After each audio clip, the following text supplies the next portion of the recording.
एक नाग दूसरे नाग से पूछता है, क्या तुमने कभी उम्मीद के बारे में सुना है? दूसरा नाग जवाब देता है, जी हाँ, ये लोग उम्मीद के बारे में बात करते हैं, लेकिन मुझे समझ नहीं आती कि ये क्या होती है।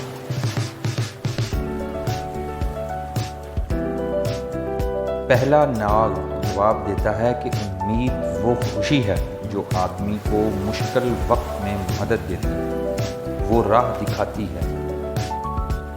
दूसरा नाग, अच्छा, तो क्या तुम भी उम्मीद रखते हो? पहला नाग कहता है, हाँ, मैं हर बार जब कुछ बुरा होता है तो मैं उम्मीद की रोशनी में छोटा सा तारा देखता हूँ, ये समझता हूँ कि कुछ देर में अच्छा होने वाला है। यकीन रखो, उम्मीद एक ताकत है जो हमें कुछ नया करने की तवानाई देती है।